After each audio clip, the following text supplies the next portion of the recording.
Hi, I'm Salim, and I'll be hosting today's chat with Lydia Kosiner. Lydia, thank you so much for being here. Would you mind please introducing yourself? Absolutely, and thank you so much for having me. Of course. My name is Lydia Kosiner, and I'm a licensed marriage and family therapist. I think that's probably the reason why you asked me here today. Yeah, you got me. Yeah. I specialize in acute complex trauma, complex PTSD, addiction, eating disorders, personality disorders. I love it. So, yeah. Let me start at the beginning with childhood. No, I'm kidding. Sure, yeah. Well, I grew up I was born in New Jersey, which is where I get my natural classiness. There you go. But yeah, the group in Northeast Texas, in a town that only had one stoplight, but apparently now they got a lot of them.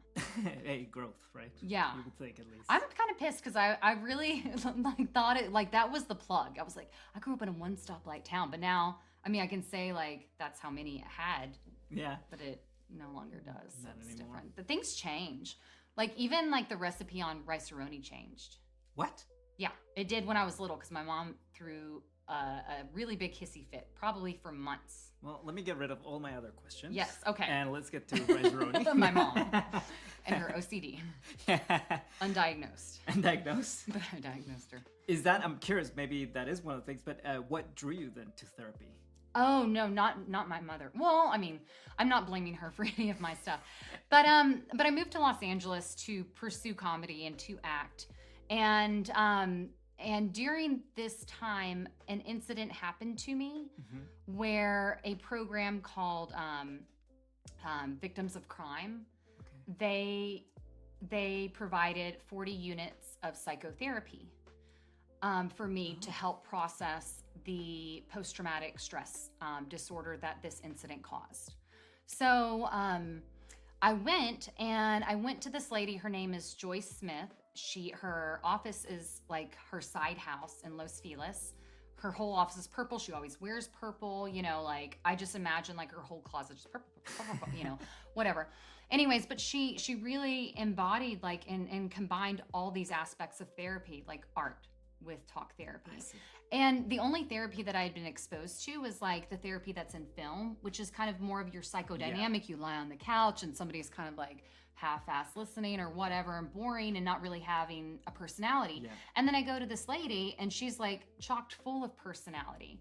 So then I that began that healing journey. I hate the word healing journey now because of Whitney Wild Rose from The Real Housewives of Salt Lake City.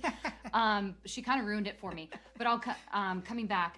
Anyways, she really inspired me to go back and get my master's. And because it was such I saw the impact that it made in my life. Yeah.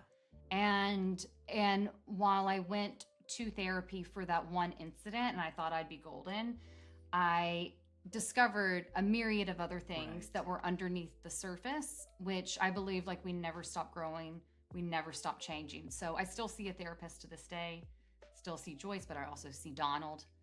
Yeah. We can talk about Donald too if you want. No, but yeah, so I went back to school and the rest is history. Yeah. So I've been practicing now for about 10 years.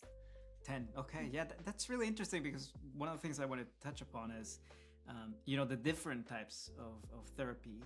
And also, how do you go about finding that right fit? What would your advice be to people that are currently in that dilemma, if you will?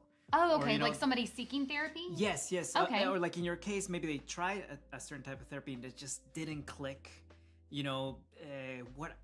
What are the other maybe methods that they may be able to find? When people call me to ask if I'm accepting, new patients, I will just kind of talk to them for a bit and see what's going on. And if their symptoms are something that I do not specialize in, I will kind of, I will tell them hey, I really think you would benefit from this type of therapy. And so that's one way of doing it. Apparently ChatGPT is incredible. Yeah. I guess, I don't know. Anyways, but apparently you can also find some different stuff on there. But I don't know. I think what the research shows is it's not as much about the modality of therapy as it is the relationship with the therapist. That's the most important. Oh, okay. So that's what the research shows. Yeah. Now, and I come from like an improv background. So while I'm certified in dialectical behavioral therapy, DBT, which is a mindfulness-based therapy, as well as Laurel Parnell's attachment-focused EMDR. And EMDR is a trauma-based modality that stands for eye movement, desensitization, reprocessing. So, and then because of like some of the other continuing education courses that I've taken, I kind of go with the person leads it, right? Like, and I'm only there to help facilitate. So I think the improv background really, really helped me because I'm not like this strict adherent, like treatment plan and like, oh, but we didn't plan this today. So, like, come on, like, no, it's like, what's going on right now? Yeah. Can you talk a little bit more about, like you call it the TV therapy, right? And TV? The TV. Oh, you were saying like the one we see psychodynamic? on TV. Yeah. About the differences, really. Like how a session might be different between your specializations, that's a word, and the TV therapy. I mean, I think a lot. Yeah. Like, it's kind of like night and day. Now, we have been exposed to a lot of what I think is a lot of different types of therapy. Like, I can't remember what network it's on, but there was a really incredible show called Couples Therapy. And it was somebody that was going through if either her PsyD or her PhD, and she would film different couples in the season. You kind of followed them. And then you would also see her process in her own therapy as well as her supervision with, but yeah, like the traditional kind of like talk therapy, you're really going like, that would be called psychodynamic, which is what I thought. Which is like where you've got somebody here, and usually they have this nice thing, paper to write on. Maybe, but I don't specialize in this, so I might be butchering the concept. But it's a lot of like where our childhood and the different stages we hear of, like oral fixation or the anal stage or whatever. That's all Freudian, and that's psychodynamic based, right? Now, and then. Again, like there's probably over 20 different modalities of therapy, but the thing about psychodynamic therapy is that it can't be researched because there's no measurable variable within that. So cognitive behavioral therapy came on the scene. It was something that was measurable, and so they could say like, oh, okay, if we do this type of intervention, right, and then we're following the person, and how effective is it, right? Yeah. And then the type of therapy that I am into is devised by a woman named Marsha Linehan.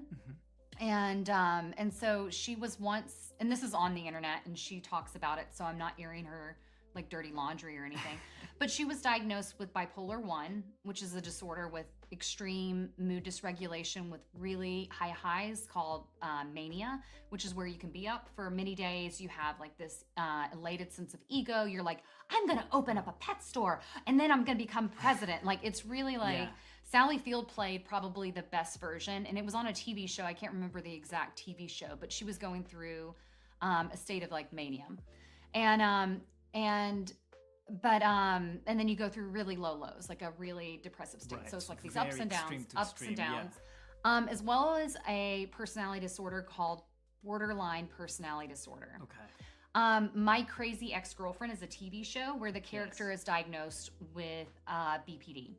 BPD is also a diagnosis. I mean, there's so much that we still are yet to understand. Psychology, in its essence, is a very, very new science. So with BPD, it was seen to be untreatable when Marsha was, when Marsha was diagnosed with that. And then she's like smoking like a carton of ciggies a day. We're going to bring up nicotine with every question. And then and also utilizing substances to help regulate her mood. And so they wanted to institutionalize her because they didn't know what to do with her. And she's like, no, I'm an intelligent woman. I just don't know how to regulate and figure this stuff out. So she went on this self journey, and she studied mindfulness with Tibetan monks. She got into a 12-step program and then developed dialectical behavioral therapy. And dialectical meaning two things existing at the same time, and yet they can seem to contradict one another, right? Yeah. So I can be happy and I can be sad at the same time. And so dialectical, they contradict one another, but they can still exist and still be valid at the same time. So yeah, it's a skills-based therapy because we believe that at any given time, the person is operating at their maximum capacity. Right. And they can do better. Yeah. So how do we do better? Okay, we recognize different problem areas, whether it's our thought process or different behaviors of impulsivity or self-harm, etc. And we replace them with more effective behaviors that are life-sustaining and to help us build that life worth living. Yeah. So that's really interesting. I feel like we always are in this quest of simplifying human beings. We always end up realizing like, oh yes, we're very complicated. But when we boil it down, like I think kind of getting to brass tacks, that also holds beauty too. That's true. I think sometimes we can overthink things, and that's when we can really get into trouble. Let me ask you, because I would love to know how you would put it. How can someone benefit from therapy? And I do mean like, because we think of therapy sometimes as I have a problem that I should go to therapy to fix it. But it's not necessarily true, right? So what is the benefit for the everyday person, if you will? Yeah, so not me. I get it. You, the opposite. No. I mean, I strongly believe that, I really do think that most people could benefit from therapy. I don't think that it is the only way to grow or to heal. I think you could go jump on a trampoline or do yoga or, there's so many different other things that somebody could do. Play music, get into the arts. Like there's different ways to process things that are going on underneath. But for somebody that maybe is just wanting to come and have somebody listen and maybe validate, that might have been one of the first times that they've ever been validated in their entire life, or to that degree. And that to me is really powerful. I think that there's also a lot of importance of having a mirror kind of like held up to us, because even if we didn't go in there with a problem per se, somebody reflecting back to me saying like, hey, Lydia, I hear that you're doing this. And I'm wondering, like, if you were to switch it this way, how would that serve you? Or like why you do it that way, right? Yeah. And so it kind of like gets you to think that even though the way that I've been operating isn't blowing up my life into a big dumpster fire, like it's still like maybe it could be improved in some ways. Yeah. Right. And then I think the therapeutic relationship it's everything. It's so beautiful in what it's intended. Right. So we abide by a lot of laws and rules. We have, legal and like ethical standards that we have to abide by. Yeah. So, yeah. Yeah. And then also my question is, if you're in therapy, but it's starting to feel like maybe it's not working. Sure. How do you know when you're starting to get there, or maybe even how do you know when it might be time to move on from your current therapist? Yeah, I mean, I think that there are some therapists that people might want to, that they might have like a lifelong journey with their therapist, and that's great. I tell people to really trust like their gut. We call that in dialectical behavioral therapy their wise mind, right? Okay. So our autonomic nervous system is tied to our gut. Oh. Right? Yeah. So do you want to hear about the autonomic nervous system? Yeah. Why not? I mean, okay, so our autonomic nervous system is composed of two parts. We have our sympathetic nervous system, which is our fight, flight, freeze, or fawn nervous system, right? And so those are different ways of operating that we have been conditioned or that we learned during when we're exposed to different prompting events or different stimuli. Yeah. Yeah. And so we fight, like I can utilize like my words in a very aggressive way or just loud way or whatever, or physically, right? Flight, I run away, I avoid, I just escape the perceived threat. I freeze, right? So like, okay, so you know that that statement like, oh, you look so white, like you've seen a ghost, right? Yeah. That's because our body, like our face, like the blood stops flowing It's there. literally So then draining, that way, because when we're red, we're more visible to the predator, right? Okay. So and then fawn is like I'm just like your yes man. I'm like, and it's like, oh, Lydia, will you take me to the airport? And I'm like, well, I'm a single parent. I've got my own business. I've got to pick Javi up. That's my son. And I don't have time. Yes, I will, you know, like, and it's like, you just fawn over the person. And it's because like to say no is so scary. Right. So so that is our sympathetic nervous system. Our parasympathetic nervous system is like our brake, whereas this is our gas pedal over here. Is sympathetic. Parasympathetic's like our brake. So if you can think of like a parachute, right? When I go skydiving, I jump out of the plane. It's really great, like descent. Yeah. I've never done it before, but I really want to. But then when it's time to slow down, I open that parachute, right? And kind of coast more so down to earth, right? So that's exactly what our parasympathetic nervous system does. Okay. It helps to stop the production of cortisol, which is our stress-producing hormone. So when sympathetic goes, our blood is pumped full of adrenaline, which helps our muscles act faster and more effectively. And I don't know if you've heard those stories of like a child is run over by a car, and all of a sudden this little lady, the mother is able to pick up the car. That's because like sympathetic nervous system went into high gear. She didn't even have to think about that. Our autonomic nervous system is 5 times faster at processing stimuli than our actual brain is. Okay. Right? Wow. So before, if I tripped on this rug right here, my hands would be out to catch me and my heart would be beating before I'm like, oh, I just tripped on the rug, you know? Yes. Yeah. So, okay. So anyways, like then, so the sympathetic nervous system and the autonomic parasympathetic, right? They're on a pulley system. It's tied to our gut. So we have this thing called our polyvagal nerve, which runs around our eye sockets. It goes down like behind our, nasal passages, down our esophagus, and runs right into our gut. So if my sympathetic nervous system is activated, I may feel like I have to go to the restroom. Maybe I have diarrhea, I have to vomit, right? Because my body's trying to expel everything so I can get away or be as fast as possible to protect myself from the perceived threat. Wow. So yeah.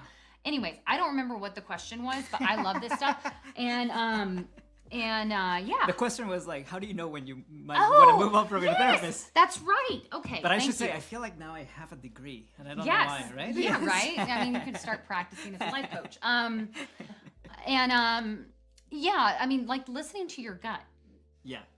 Because like it's like, oh, okay. Well, what are those feelings there, right? And whenever we are choosing to switch up a relationship, whether I encourage people to kind of, pause, don't make any rash decisions unless there's really like toxic behavior or violence or something like that. Very obvious sign. Yes, that's different. But yeah, to never change that up whenever we're in an emotional state. Yeah. However, I want to validate that and kind of listen to that. So just kind of like, oh, you went home and like, you're like, like that felt kind of weird. Mm-hmm. Or maybe I'm not really receiving as much benefit. Yeah. If any benefit. I feel like more I'm the therapist to my therapist. Yeah. That might be a time to change, right? So really listening to our gut. Yeah. It's our gut intuition, right? Because there's also sometimes where therapy can be a bit of a challenge, but in a good way, right? Sure, and people can run from that too. Yeah. And that may be part of their journey. And maybe that is that self-reflection that you're talking about, and be like, what's this me pulling away? Exactly, because it's like, oh, am I? Yeah. Yes. Yeah. Perfect. Yeah, because it's like, am I being avoidant? Right. Or, or trying to run. Yeah. That sympathetic nervous system, right? Yeah. Or is this really, right? So kind of getting into our wise mind and really figuring that out. Yeah. Oh, that's awesome. Do you know of any resources for people who, don't have a quick access to therapy? Any maybe websites or places where they can find out how to make therapy accessible to themselves? Through one of the benefits of COVID is that a lot of our therapy now and is remote, or it can be remote, right? And the research shows that for most symptoms, remote therapy can be just as effective as in-person therapy. Okay. And now our health insurances are starting to realize the benefit of mental health services. One thing that we do know is if there are underlying mental health conditions going on or symptoms going on, that can actually impact our overall well-being and our physical health, right? Yeah. So it breaks down our immune system. It can, we're more susceptible to colds and flus and whatever else, and cancers, etc. Right? Yeah. So we just kind of like know that, and so they are starting to see that, seeing like what your insurance will cover would be kind of like my first step. Okay. Right. Okay. If you were in the Los Angeles area, there are a lot of great places like the Maple Counseling Center. They are incredible at low cost therapies. There's also D.D. Hirsch, which is a beautiful like organization, and they have so many different locations spread out around Los Angeles. Okay. There's also Psychology Today. So if you're not in the Los Angeles area, that is a worldwide website where you can put in your location, put in like your price range or your insurance, or like, and it will also bring up like, oh, these different symptoms, like, oh, I feel like I struggle with addiction. Okay. Oh, I feel like I'm depression, whatever the case may be. You click on that, right? And then it provides different practitioners and clinicians and whatnot that fit the criteria. Right. So you kind of filter it, right? Yes. To yourself, basically. Mm-hmm. Okay. Like, do you want a male, female? Oh, yeah, okay. Yeah. Remote, not remote. Like, yeah. That's awesome. Now, I'm wondering, what would your advice be to somebody that's right now maybe feeling hopeless? Yeah. But they don't know how to take that first step towards help? I mean, I think that is not like a one-shot answer. Yeah. Because everybody's circumstances is a little bit different. I think probably the first thing is like 988. Yeah. Which is a hotline that can help. And then you'll be able to talk to somebody or text somebody. That if you have a cell phone, great. Let's do that. Otherwise, I would, talk to friends and family, because then just letting them know like, hey, like I'm in a really down space. But I also recognize that can be scary to do, or like, yeah, or maybe it's like, well, I've been chronically invalidated my whole life to go to this person. It's like going to the hardware store for milk, Yeah, that's really interesting. So that's 988 would be the first, probably the first step. And what about what are some of the signs that you might be in the need to seek help, or maybe even when to ask someone to seek help? What are some signs that we'd be looking for? And we're going under the umbrella of hopelessness? Yes, okay. Or maybe even like suicidal ideation. Yes. Okay, so I one thing that I learned in grad school is with the depressive disorders. I don't like that they call them disorders, but whatever. I'm not here to change the DSM. But I learned SIGECAPS. Okay. So it is an acronym. So pretend I've got this and I've got a marker and no. But yes, so teach. so SIGECAPS, SIGECAPS. So you're a good speller. Huh? You're a good speller. I don't know. So sleep. So either increase or decrease in sleep, decrease in interest, increase in guilt, decrease in energy levels, decrease in concentration, decrease or increase in appetite. You either have, and I don't like this next one either, but they haven't changed it. It's psychomotor agitation or psychomotor retardation. So that means really like I'm just like ma, or almost like the other one is like not necessarily a catatonic state, but it's like a couple of like edges up. Yeah. And then what's the other one? Wait, SIGECAPS. What did I just do? Psychomotor. Okay, so we are on the S, and then that would be suicidal ideation. Okay. So those are just some of the things that's like, wow, like I haven't been calling my friends like I used to. You know, like I really don't feel like ever going to that birthday party. Oh, I'm actually staying in and maybe overfueling my body. Or maybe underfueling my body. Like I don't have an appetite anymore. Yeah. You know, like all I want to do is sleep, or like I can't sleep. You know, like so. So those are just some of the things that someone can start to like identify. Right.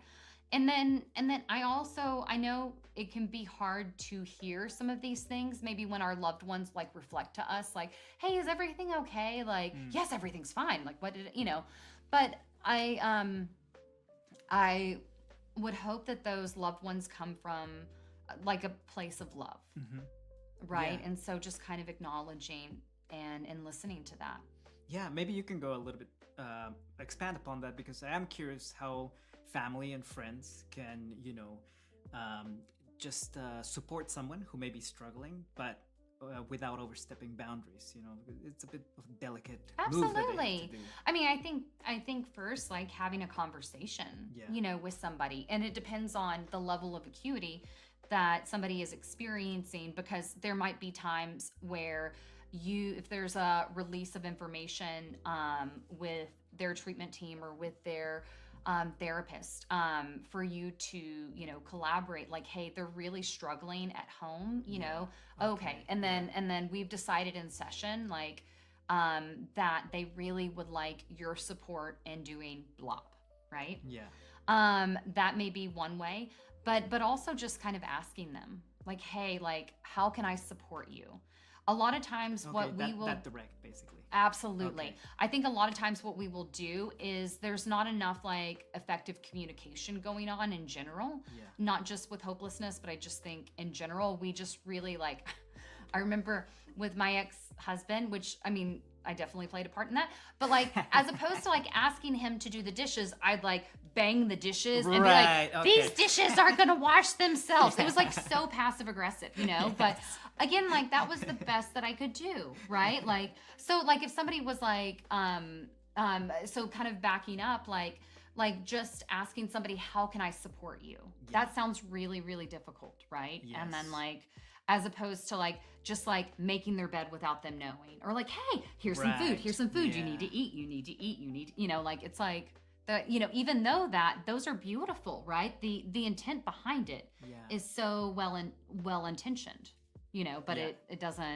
might not come across that way to the person that's suffering. Yeah, no, I mean, it could be scary because I know sometimes you might feel like, oh, what if I embarrass them by saying, hey, are you okay? You know, and I think as the family and friends, so I think it is a step that it sometimes can get very tricky. Yeah, I mean, well, there's also different stigmas culturally. Yes. Right? Yes. So that can definitely like be a part of it, like how our parents were raised, right? And like accepting help or reaching out, or even like, no, you don't, like children are seen and not heard, or like you don't respect your elders, or like you don't get into like other people's business, you know, like, you know, so I mean, I might be paraphrasing the wrong things, but like, but yeah, so there's also something there too.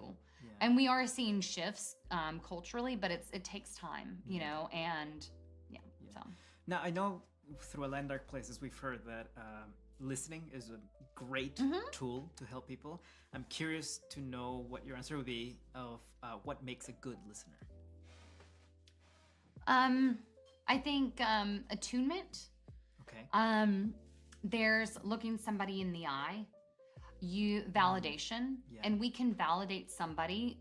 And validation doesn't mean that we agree with them.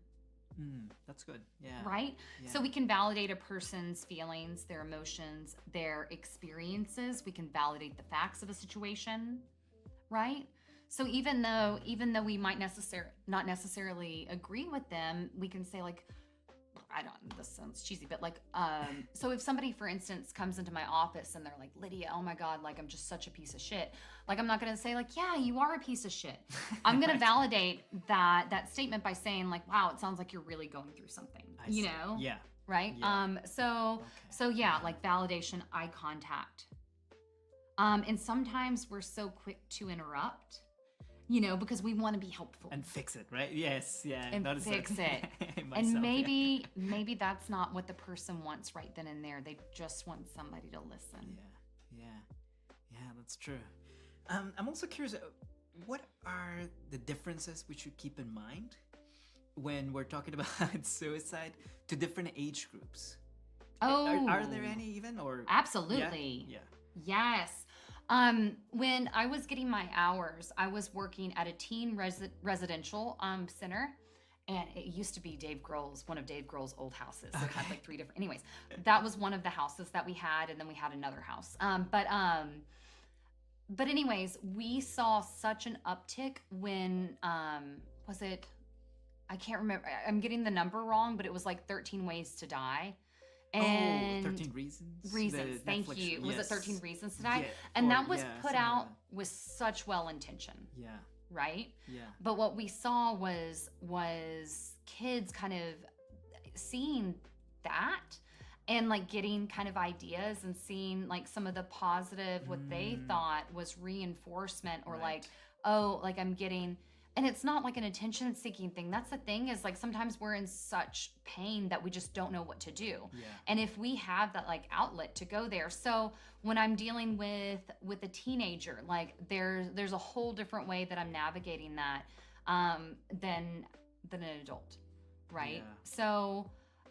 So there can be you asked, like, are there different ways of treating different ages? Or really even talking about suicide with different ages. But yeah, so... Yeah, I mean, I think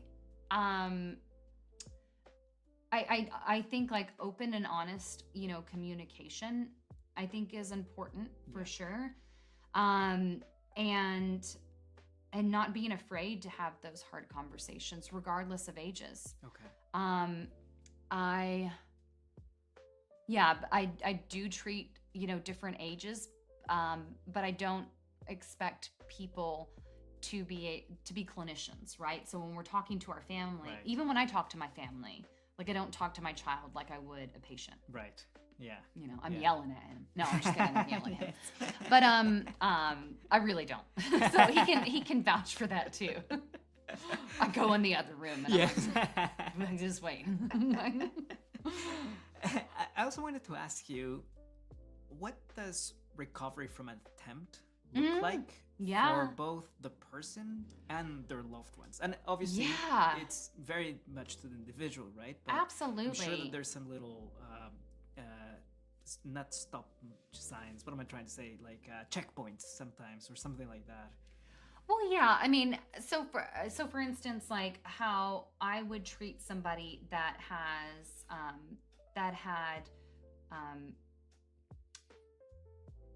had an attempt, I would first start to build mastery, right? And when we build mastery in something, whether it's kind of like learning a new language or going running, or that's one thing too, is like we want to make sure their sleep is in order, that they're fueling their body effectively. Yeah. They're taking their medication as prescribed if they are taking medication. Right. We're staying away from mood altering substances, because even one serving of alcohol, what it does is like when we first get it, we can be like, oh, okay, I feel that relief. Yeah. And then we might get a little bit hyper and excited, and then it dips, right? Because it's a depressant. But those different levels of like relief, excitement, our brain is like flushing, like pumping out different neurotransmitters, so that next day we might feel a dip. Yeah. Like a much greater dip, just off of one serving. So I encourage people to stay away from mood altering substances until we have, just some time away, and they feel they feel it, right? A little bit. Yeah, exactly. So that building mastery piece, exercise is really, really important. Moving our body, our emotions, like we talked about earlier with our sympathetic nervous system, how it pumps adrenaline. I mean, that's a lot of energy, right? Yeah. So we need to move our body right?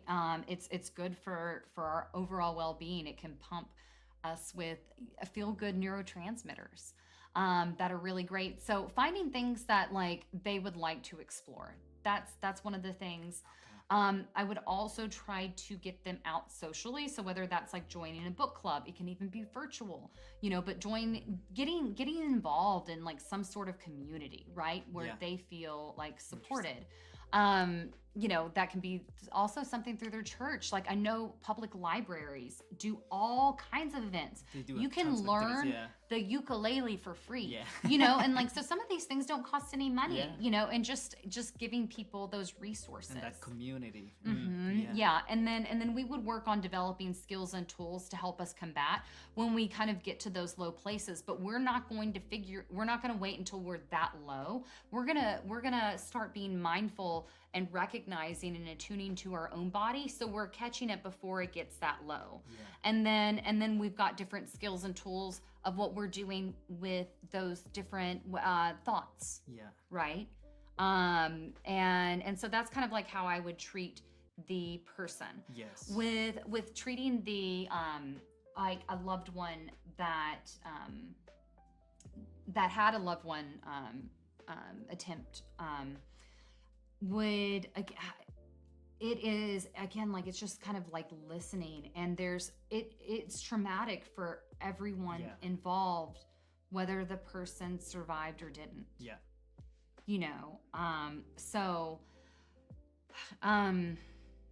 And again, like everybody's gonna be different.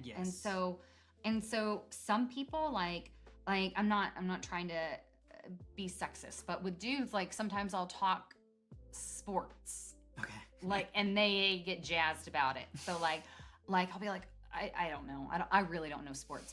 We went to a Clippers game and went to the Intuit Dome. And so my son and I, who were probably some of the most not athletic people, we now are sports people because we go to Clippers games. And Clippers fans too. We got the gear too. And then plus they give away nice stuff when you go. And so he caught a shirt. Last game from the cannon. I mean, it is 20 sizes too big. But we are gonna work with it.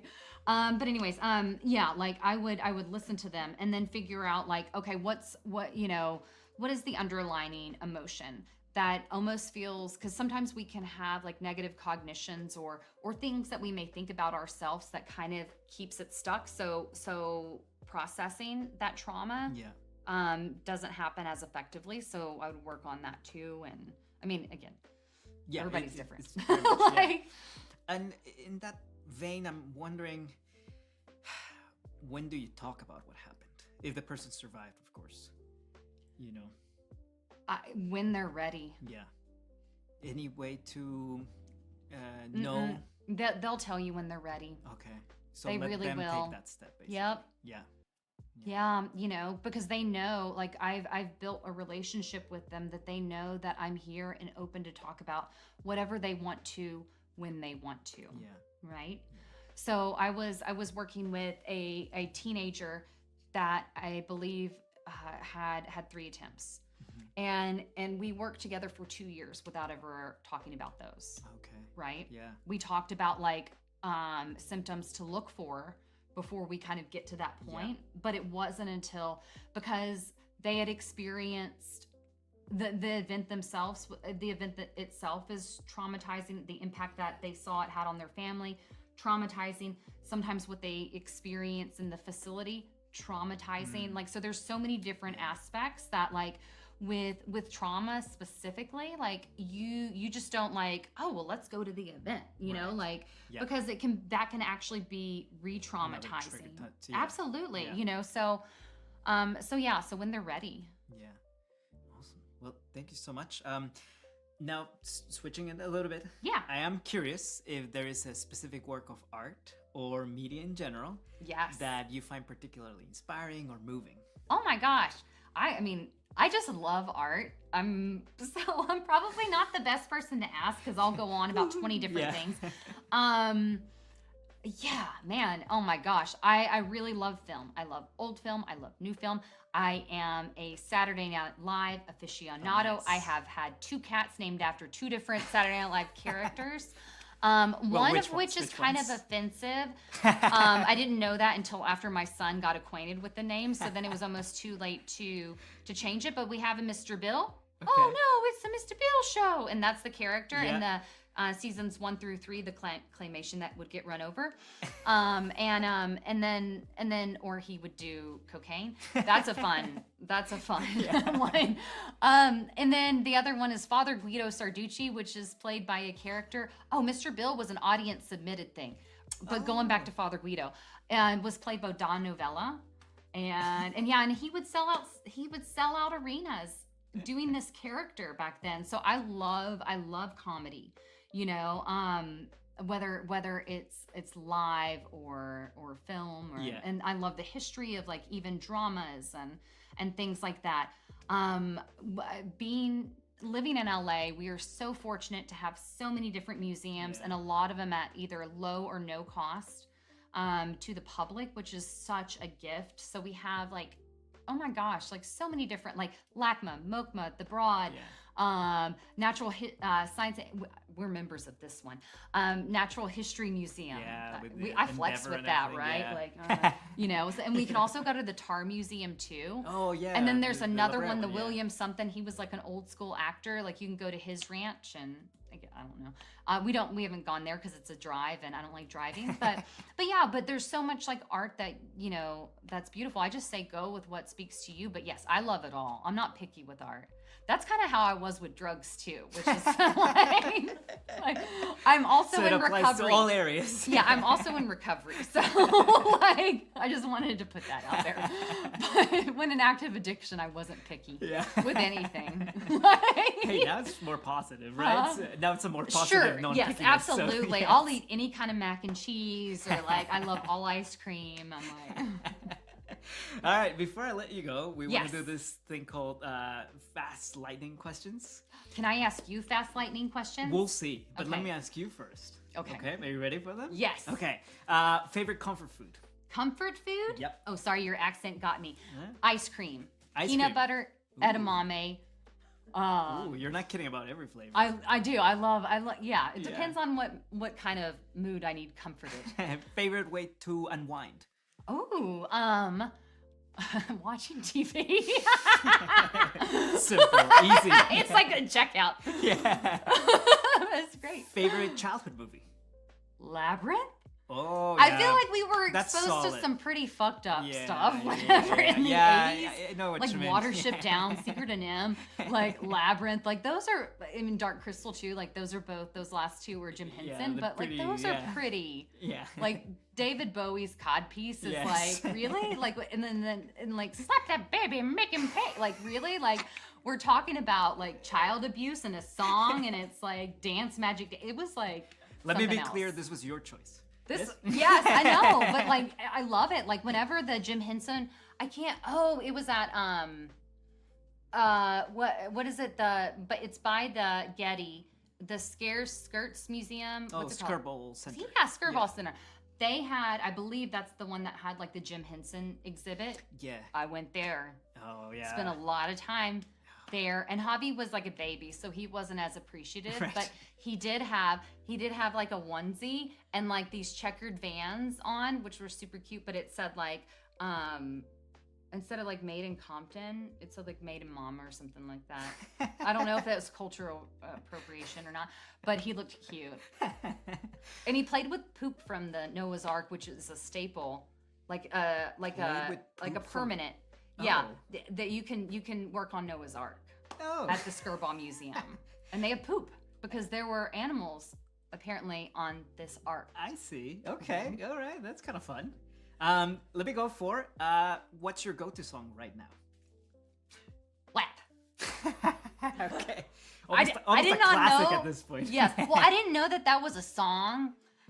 Oh, really? No. So, wait, what did you think it was? Well, because like it was during COVID, so I was just driving to my own music, and then the other day, like somebody was like, "Oh, WAP," and I was like, "What's WAP?" And then they told me, and I was like, "Wow!" And like, Well, because I was also raised in a very conservative thing, and even though I don't align with those values as much anymore, it was still kind of like the underpin. Anyways, I love it, but not with my son in the car. I do not listen to it, so I listen to it on repeat when he's away. Yeah. Favorite piece of advice? From WAP? No, not necessarily. Okay. That you were either given or maybe you read or something like that. That you carry. Oh my God. I feel like people need to forgive themselves. Yeah, that's good. You know, because we're all doing the best that we can, you know, at any given moment. And I feel like sometimes we beat ourselves up so much. Yeah. You know? If hope had a color, what color would it be? Pink. Good choice. Yeah. Do you wear pink a lot? I do sometimes. I love that. Like I like a pink lettering on some white. Yeah, I mean, you were just playing all around in the Victorious Major Center, so I was not sure what the pink was. Did you have a question for me? Oh yeah, where were you born? Bolivia. Oh, Bolivia? No kidding. Yeah. How many languages do you speak? 2, Spanish and English. Okay. Yeah. Do you have a favorite designer? No, not particularly. Favorite movie then? Well, I will say The Mask. Oh, okay. Yeah. Die Hard, Christmas movie, yes or no? Yes. Great. Definitely. Yeah. Okay. Do you feel the same way about Gremlins? I haven't seen it. Oh, really? Nope. I had a cat named Gizmo. Yeah, I mean, I know R.I.P. But I love that movie. You need to watch it. It's got Judge Reinhold and no, not him. Scratch that. It's Phoebe Cates. I can't remember the asshole banker in that, but. I don't know. Anyways, I'll find out. Though. Yeah, well, the comments will tell us. For our next one, I'll definitely know Gremlins. Yes. Well, thank you so much. Oh, you're done at answering. Oh no, you can. You want to shoot more? I got answers. Okay. Will you go on a date with me? No. And that is the time that we have.